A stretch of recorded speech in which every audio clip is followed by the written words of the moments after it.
Welcome to this. What was that? welcome to Welcome to the Ford podcast. Oh my What? word, how hard is this? Oh, well, that was like the biggest radio voice. Welcome to the like. Are you announcing a baseball game?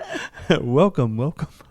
Hey, we have to keep it now because I'm already rolling and starting this thing over. So, hey, welcome to the Ford That was podcast. Such a. I am your host, and I have He is actually. excited I'm tonight. very upset because my wife, like 10 people, have said, "Oh my word, Carrie has such a radio voice. Oh, her voice is so awesome." Do you know how many people have written in or commented that I have a Here we great go. voice? Here we Not go. one. Babe, not I one. have 10 people out there that love me, and I am not letting that go. 9, because the other one was me. Thank I you. said, Oh. I'm jealous of your radio voice. It's great. That is so funny you say that because my whole life I was told I had such a low raspy voice for a girl. And Oh, it was you like know a what? bad That's thing. right. Like your voice is so raspy. I And- remember when we met, you had a raspy voice. I loved it. Oh. I Yeah. still love it, but it's not as raspy as it once was. I now think that you you're say just that, used to it. Because I don't think you have a southern accent anymore. But then everyone, as soon as you speak, they're like, "Where's your husband from?" And they know you're from the well, South. I'll be. Isn't So that funny? I was at what is the sub Jimmy John's, yeah. and also I just said lettuce, tomato, salt, and pepper, and she's like, "Oh, where are you from?" I'm like, Did you say it like that though, or did you put a little more? "No, I was just ordering." Really? See, Can I have some of them there tomatoes? Give me a little bit of that lettuce. That's probably what No, you I did. did not. And so I was like, Indianapolis, and she just stared at me. I was like, okay. I was born in Tennessee, raised in Alabama, North Carolina, blah, blah, the whole story. And then when but I tell it people where led you're, to me inviting her to church. So well, look, keep that accent. get a little attaboy button. Oh, I'm don't. just kidding. You are just hitting all the buttons tonight. Let me tell you.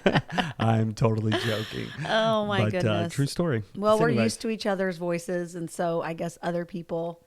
Yeah, now that that is we're so- out there, they're chiming in on us or me. Yes. So tonight, starting the episode, I was kind of like, I'm gonna bring on the radio voice tonight. You just went Like, for it. It was big. It was welcome really loud. to the forward podcast.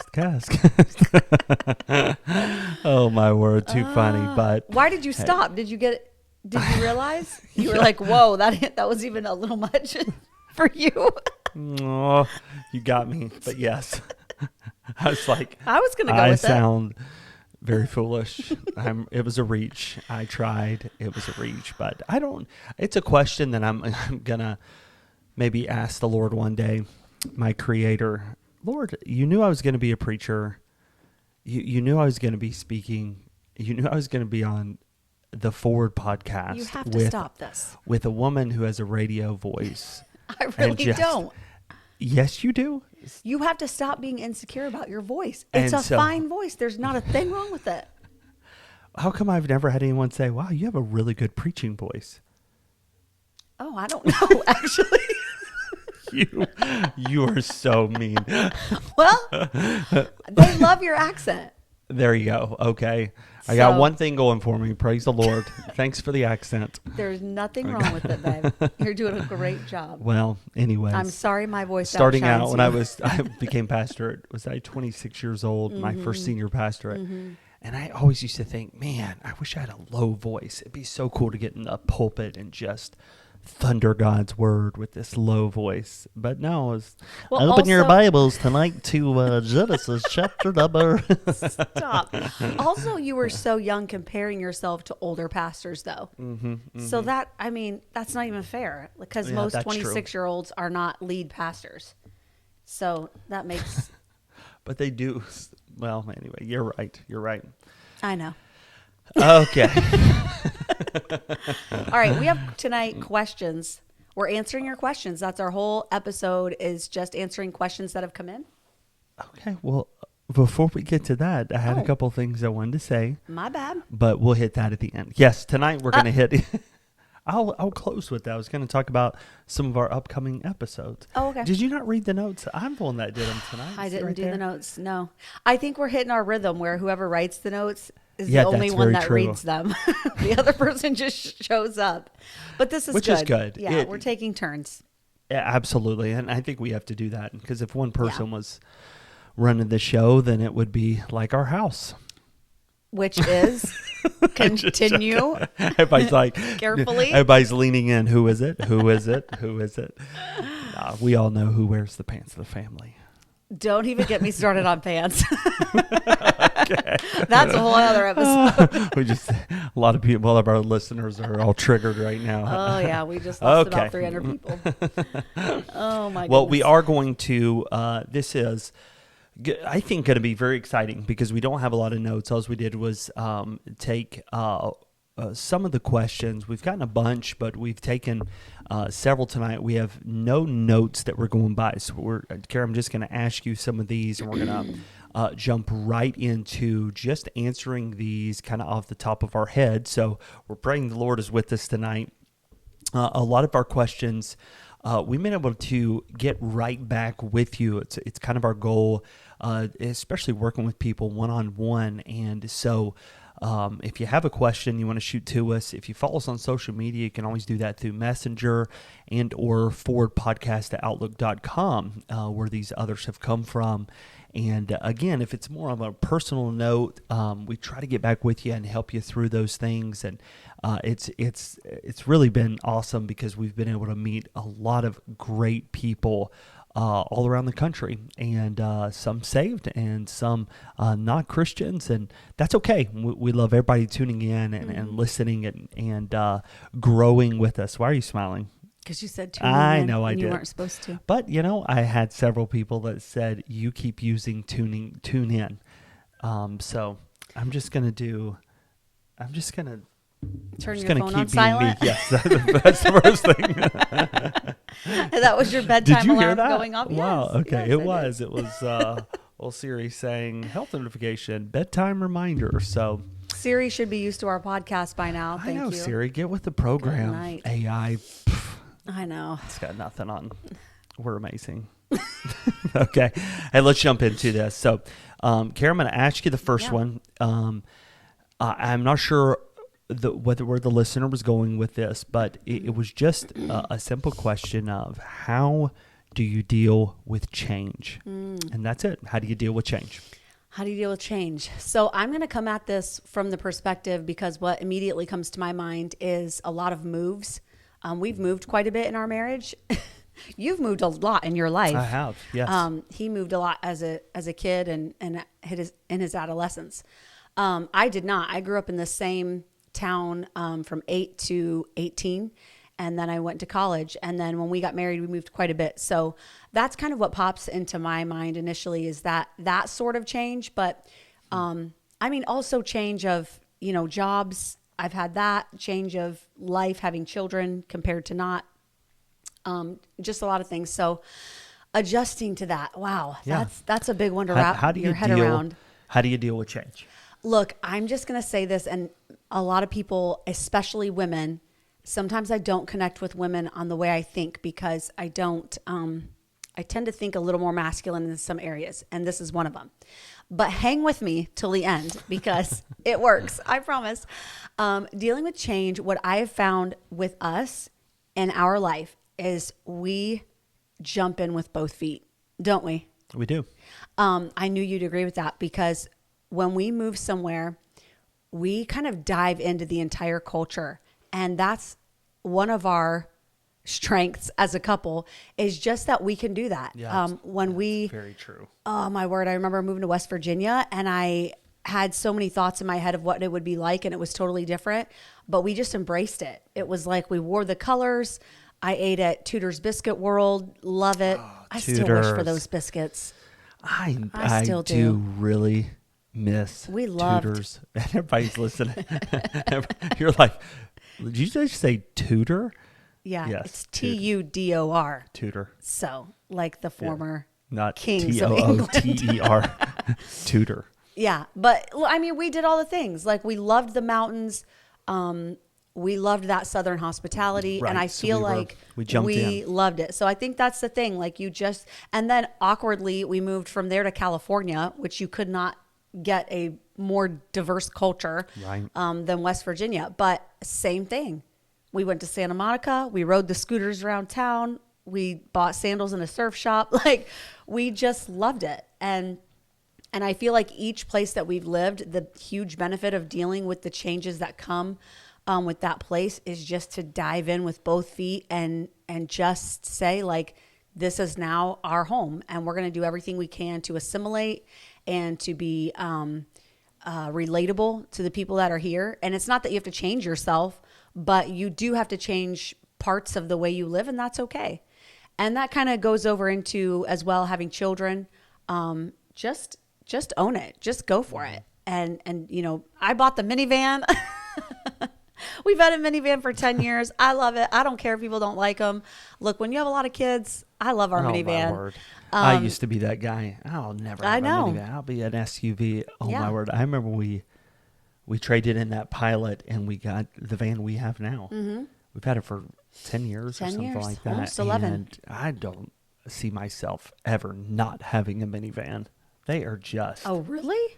Oh, I love them. I definitely see myself not amazing. having one someday. I'm going to have to deal with that change when it gets there. Yes, you are. It's Jump coming. in with both feet. But we do. I mean, I think that's probably my biggest advice for change is own it. Own it. It's yours now. The people are yours. The city's yours. The house is yours. The kid is yours. The minivan. Make it yours and fall in love with it. And nothing's ever perfect. This we have learned. Yeah, it's true. You can move from one state and say, oh, I'm so glad we're out of there. And you're going to find things about the new state you live in that you don't like. And vice versa. You're going to move away and think, oh, it'll never be the same. I'm leaving my home. And then you go back and you're like, wow, I didn't realize, like, I didn't like that about this place. And that can happen. And so just understand that any type of change brings pros and cons, and embrace the pros and deal with the cons, and it'll all be okay. It really will. Your attitude determines so much about the experience that you have. That's true. So let me approach it from a little bit different angle. There are those out there that maybe have an old soul, and change is very hard for you. You fight it. You don't like it. And there are areas of my life that I am very much the same. We talked about it several episodes ago. I'm a little bit type A, and I like things in order. And so change, it goes against the grind for me. And so if that is you, let me say kind of what we've talked about this, but don't fight something that is inevitable. Realize that styles change and people change, and life changes all the time. There's different life stages, and oftentimes there's a lot of energy that is put into fighting that change. If it's something worth fighting for, then absolutely, there's biblical aspects that I'm going to stand upon, and I'm not going to change. I am who I am, and I believe this is a foundation for me. And so in those areas, sure, but there are a lot of hills that we think are worth dying for, and they're not. And so do you hear that, Kara? I think it was outside. That wasn't a siren, was it? I don't even know. If it's a tornado siren. It was beautiful how earlier. Yeah. I don't know what that was. Wow, that was creepy. really creepy. It's like a whale. A whale? Like a wailing sound? Oh, not like a whale, like a fish. I thought you said like a whale, like... I don't even know what kind of sound a whale makes. I'm not going to try it. I wish not you would. Recording. What kind no, of like a wailing sound. Like right. Like someone wails, Yes, I get it. Anyways, I forgot where I was going. That was creepy. That was. So anyways, don't fight fight those little things that again, a lot of energy goes into. I don't like change. So you dig your heels in, and all of a sudden you're fighting something that is going to take place. It's going to happen. And so I would say stand firm on the things that mean something. Other things, even in my life, being a pastor, there has had to be changes because of culture. And there's a lot of people that are not real comfortable with that, but you have to be, because we don't live in the 60s, the 70s, the 80s, or even the 90s anymore. And, Carrie and I both are 40 years old, and sometimes we're like, man, we don't like that. But it's culture. It's okay. It's not a hill worth dying on. And so how to deal with change is those things that are going to naturally change, like Carrie said, just kind of dive in, go with it, experiment with it. Be careful that it's not something that is foundational in your life, but when it comes, I would say have the right spirit. Your spirit's there are some people that just have a wrong spirit in everything, and that's always going to hurt your decision down the road. And so dealing with those changes, sometimes it's actually not as a big deal as you think that it is. In the small areas, just go with it, go for it. If it's a mistake, you can always go back, but just jump in for sure. Mm-hmm. Anything you want to add there, Care? No, I think that was good. Okay, yeah. Great. If that was your question, we did not get there, just shoot us back and say, "Oh, that's not what I meant at all," and we'll try to. I don't know. We'll Google it next time. Okay. So, number 2, Gary. I want to be a witness. How do I be a witness in 2024, or how do I share the gospel with others?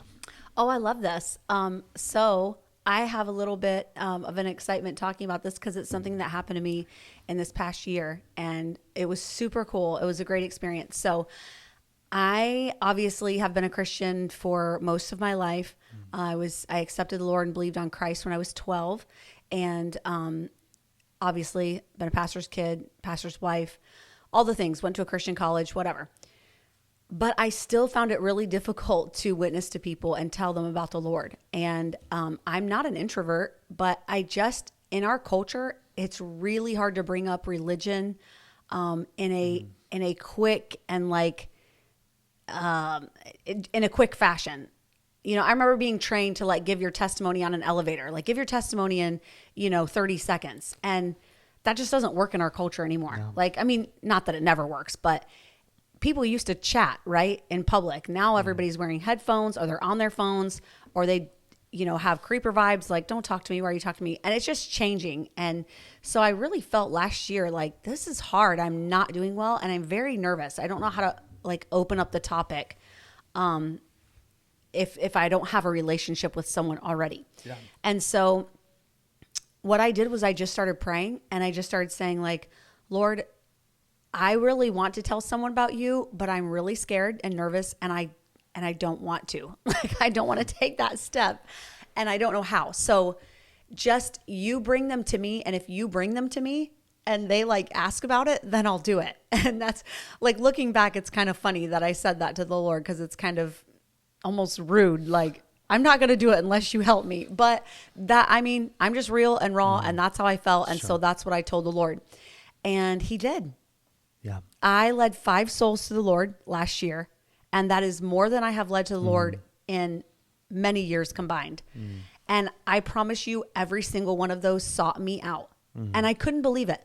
Every time another one came up to me and said something, I was like, seriously? Are you joking right now? It was amazing. And I felt so happy because I felt like I was doing the right thing, but I wasn't trying to force it or fake it or do it out of obligation. It was truly with my heart. I would come home and be like, yes. And then I would just start praying again. Okay, Lord, that's one. Can you do that again? That was really cool. Yeah. And so that's how it's been for me since about a year ago. I just keep asking the Lord, you bring them and I'll finish the job. And the cool thing is the people that I do get to lead to the Lord are ready. They are seeking it out. It's not me shoving it down someone's throat that doesn't want to hear it. And Christians get a bad rap for doing that. And so I love it. And another thing that's helped me is a long time ago, my dad's assistant pastor Cliff Rice told me, he came in and I was working at the church and he said, have you led someone to the Lord today? And I kind of laughed like, no, like that's kind of a big deal. I didn't just randomly lead someone to the Lord today. And he said, how are you doing? Yeah, right. And that was totally him too. That was so him. He was just very like to the point. And he said, no, I'm not asking if someone got saved. I'm just asking if you led someone to the Lord. And I realized he was talking about with my life. If I was leading them by how I lived and how I behaved and how I loved. And that has never left me. Yeah. That was one of the best impacts on my life as a young adult, was thinking that is just as important, right? Because the Bible even says some sow, some plant, some water, some reap. And I want to be found sowing those seeds just as much as reaping them, because it's all important. And so that was a huge help in my spiritual life, is to lay my head on my pillow at night when I come home and think, did I lead someone to the Lord today? Yeah, it's good. And we were just at the jewelry store the other day, and I was talking to this lady while they were sizing my watch, and I led her to the Lord. And by that, I mean, we chatted, we had a wonderful time, we joked around, we talked about California, her son's moving out there, and I established this friendship. I think we were in there for 20 minutes probably. It kind of took a long time, but I established this friendship, and then, we started talking about spiritual things, and because she asked, what do you guys do? And I said, my husband's a pastor, and kind of led into it. And I said, hey, do you guys go anywhere? Do you attend church around here? No, we don't, but we need to. And I just, as a friend, like kind of led her. And I felt so happy that day. Like, if they come and attend church, great. Like that's a contact that I made, and that's just as important as like the final product. So when witnessing, I found my secret weapon is God. Who knew? And that's the best. But it really is a blessing. Best person to have, for sure. Yeah. So I'm going to start out by saying this. This podcast is a Christian podcast, and I think there are those out there that might even be frustrated, like, hey, why don't you talk about the gospel more? Why don't you stick that in there? And there are thousands of podcasts out there that every single day they open up the Word of God and they expound on it. And we want this podcast to be, number one, glorifying to God. Number two, we are kind of a podcast that are hitting everything. We've said it before: marriage and mistakes and ministry and life and kids. And so even in our first 15 episodes, we've hit these. We're going to continue to hit these type of subjects. And so if you are listening and you've kind of wondered about religion and church, let me just say this. Coming to know Christ is the greatest decision you'll ever make with your life. Yeah. The gospel is believing in, by faith, the death, the burial, and the resurrection of Christ. And Carrie and I both have done this. We've given our life to Jesus, and this is God's only Son, and he changed our life radically.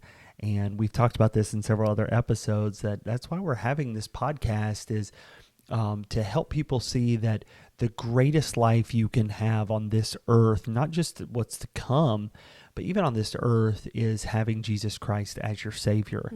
And if you're one of these, like Carrie and I, where we want to tell everyone we can about our Jesus, I want to put it this way: you have to go where the lost are. And we got in a really bad habit. It wasn't horrible, it wasn't wicked, it wasn't wrong, but it was habitual, where we came to this realization that we have to go to where the people are, because I'll tell you why. we just thought we can check off a checklist and go to the door, knock on a door, and that's it. We're good. We did our duty for the week. We hung a door hanger, or we knocked and invited somebody to church, and we're good. And that's not wrong at all. The problem is, I speak to dozens of people all year long. I ask questions. Carrie and I are going to 2 conferences this year personally for growth.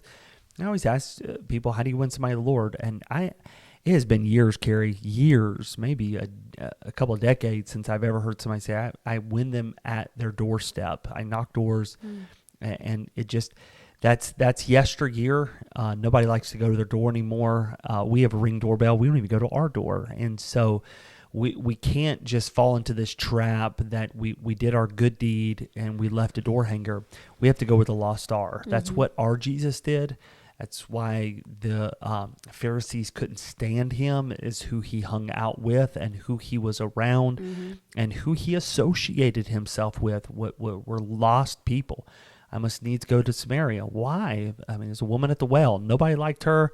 Nobody wanted to be around her. Told a little man to come out of the tree. Nobody liked him. Nobody wanted to be around him. He let a lady wash his feet with her hair. Nobody liked her. Nobody wanted to be around her. He went to where the lost are.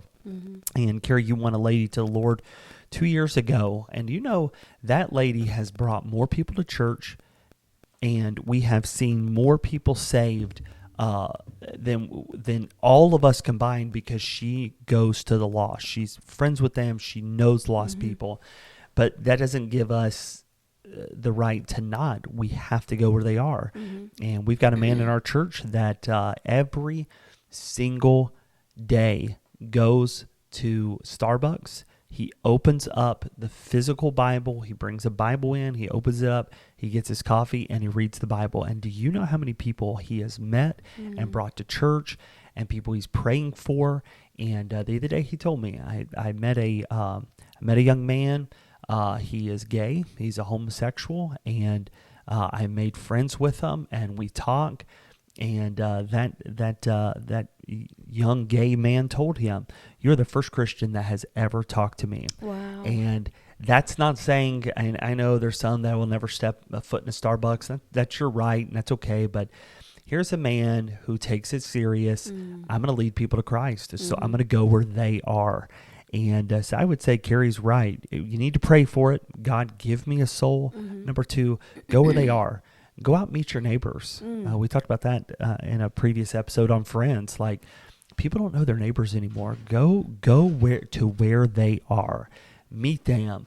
Befriend them. Make a relationship where I think our neighbors tune in to this. And so I love our neighbors. We love them so much.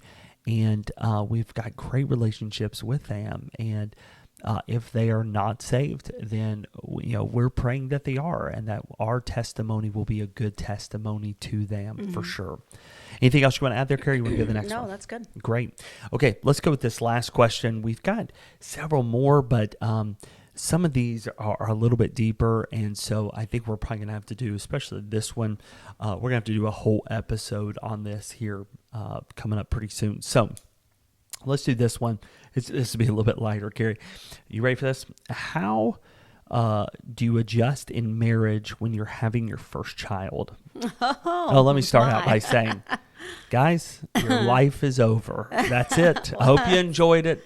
It's all about the kids. No, I'm just joking. That's absolutely right. Go ahead, baby.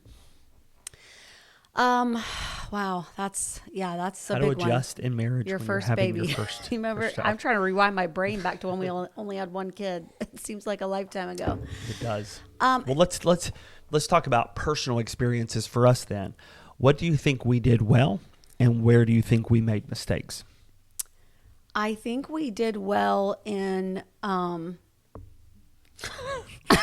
long pause. Anything? Nope. Say something. I think we did really well in asking for help. We had great That's good. family around us. We had several sisters that were unmarried on both sides. They were a huge help. They came and helped. Our moms were amazing. Our dads were amazing. We allowed family to help, and we accepted their advice. I remember thinking, like, I have so many people to call because you have so many sisters, and I had sisters and sisters-in-law. Right. And I remember just taking their advice and being thankful for it. And a lot of people don't do that. If you have anyone in your life after having your first baby that you can call and talk to and glean from, even if you feel like, well, they might not say exactly what I want to hear. They might not, but what you want to hear might not be right. And they might be right. So I remember specifically your oldest sister calling and giving me advice. And it wasn't really what I wanted to hear in the moment, but I am so thankful I listened to her. And so thankful she called and, had the forethought to help me with my situation. So I think we did that well. I think something that we did not do well, which this would probably be my biggest advice to everyone out there, is we just didn't do education as far as, and I don't want to be crass, but like as a female, I wish I would have known a lot more about my own body, about birth, about pregnancy. And of course, now that information is everywhere. You can find anything you want to find. But I mean, Tommy was born in 2009. So like Right. it wasn't, I mean, we could look stuff up. It just wasn't as available or as much as it is now. But the Bible says dwell with them according to knowledge in reference to marriage. And I think that's such a great place to start. Learn about each other's bodies. Learn about how your body works during pregnancy, about what you're going to go through. I remember even after I had the twins, I nearly died, and they had to give me 6 blood transfusions. Mm-hmm. And I remember my friend, my best friend at the time, her dad is a doctor. And he came to her a few weeks after I had been home and said, I don't think she's okay. Like, she's not looking right. And he said, I want you to go to her and tell her it takes 6 weeks per bag of blood to assimilate. And she got 6 bags of blood. And I remember hearing that and thinking, like, I had no idea. I had no idea that I needed that many weeks for my blood to even be back into my body the proper way and to be fully assimilated. So things like that, I just didn't think to look up or to research. And you can go too far with it, and then you're like afraid of everything and, you know, taking everybody's advice. So definitely, you know, have sources that you trust. But I think just from like a scientific perspective, as a woman, know what you're going to go through and understand what your body's going to go through, and explain it to your husband. Walk him through that, you know, where you say, hey, here's what I'm going through in the first 3 months.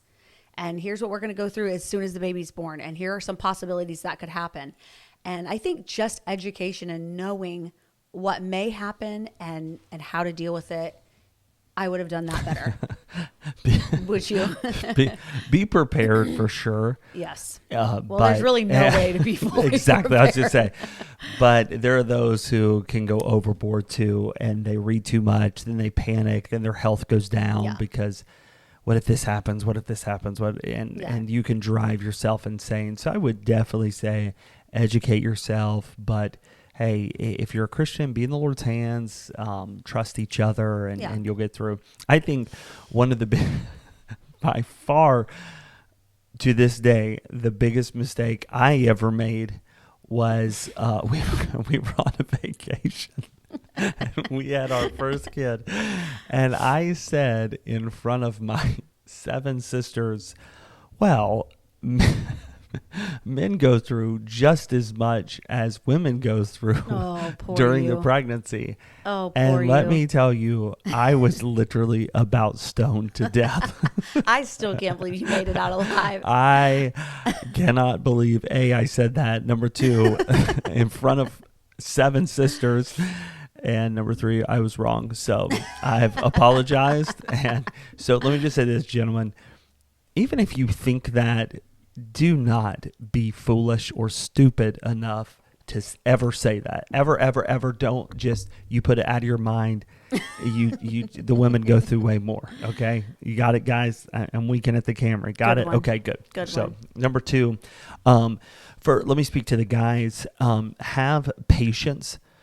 A lot of patience, because Carrie kind of spoke into it, but there is a lot that takes place with hormones, and women go through a lot. It's very traumatic having a child, not just your first, but then hormones come into play, and guys, you're used to being number one, and you're Mr. Macho Man, you come home every night, and it's all about you, and then that child comes along, and you're dealing with your wife who is healing, her body is healing, you're dealing with emotions, hormones, and this brand new baby that now you have to guard and protect and now support. And so I would say be very patient. Like, you don't have to be number one, and it's not a time to bring out the Bible and, this is a great verse on submission, and this is a great verse. I'm supposed to be number one. And no, just realize it's going to take a little while for your wife to heal, for her to get back in the motion and swing of things, and it will come. That first child, it feels like you're going through emotional wreck too, like what's going on, and it's the most incredible thing in the world to hold your first son, your first daughter. The tears will come. It's emotional, but for a while, you're going to be very low on sleep. Be patient. She's healing. Be patient. Babies cry a lot. Be patient. I think just get a little bracelet there that says patience and look at it often, because the Lord will get you through it. You'll grow as a couple like you never have before. And there's always those times to have those discussions later on down the road. The first 6-8 months to a year is not a time to bring up anything heavy. Be there for your wife, support her, love her, be a help as much as you can. There are departments I would just admit I'm not great at. I'm not a big diaper changer. So Carrie did that, but I feel like we worked as a team often, and we got it. There was things I could help with. I love rocking a baby. I loved helping Carrie with things I knew she couldn't do. So I'll go pick up groceries. I'll go pick up a meal tonight. Don't worry about making a meal. And so you work as a team, have patience, and truly, man, when you're having those first kids, Carrie, is it not so awesome? I was just going back just in my amazing. memory. It was such a wonderful time. It was such a great time. I mean, Tommy was definitely our hardest infant, so the first one baptized us by fire. But he was. Yeah, he was. He's awful. one of our easiest now, I would say. He made up for it. But he was rough. a tough. He was just cookie, always man. mad at us. He came mad he at was us all the born time. Mad. He was like, "You guys don't know what you're doing. This is terrible. Why did I get born?" The crazy thing is, family? we did not. Oh, we no, we didn't. So Poor Tommy. I don't think we were ever those people who. I'll be very careful what I say here, but there always are those people out there that want to tell you you're doing it wrong, whether they're of an older generation, or it's so funny how many people don't have kids but they know it all. Have y'all ever met anybody like that? They just if I had kids I'd do it this way. Well, trust each other and trust the Lord. Don't let those things offend you or hurt you. For all the single moms out there, you're doing a great job. Like you just it is an everyday chore and task. Raising kids is not easy at all, but you can make life so enjoyable, and there's ups and downs for sure. So I think I just come back to, once again, have that patience. Yeah, patience is good. And it's so rewarding. Stick with it, especially if you're on your first. Just know that you will want another one someday. Somehow that happens.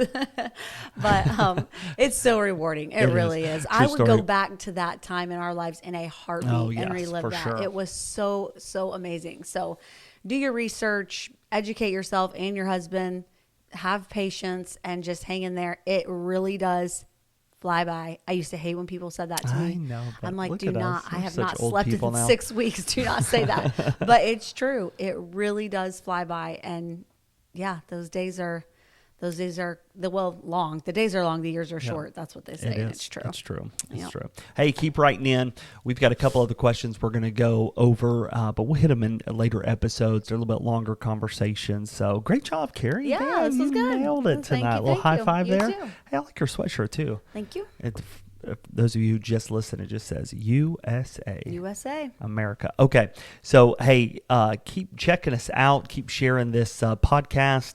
And keep giving us a thumbs up. If you watch this on YouTube, that thumbs up is a great help. So we really do appreciate it. Hey, we also have some future guests coming on. Yep, we're scheduling some guest speakers to go over some fun exciting topics. A couple weeks, we have a family vacation on the Shepherd side coming up. So we are going to actually record from the beach, which is going to be my a word, I can't blast. wait. So hopefully, if you just listen to this on Spotify and or Apple, maybe you have to jump on YouTube and watch that one. We're hoping to catch a really cool background, and that'd be a Yes. great conversation. And then we also have an episode coming up where it's just our family. And we've had a lot of people ask, we want to see your family. And again, you can always follow us on Facebook and Instagram and X.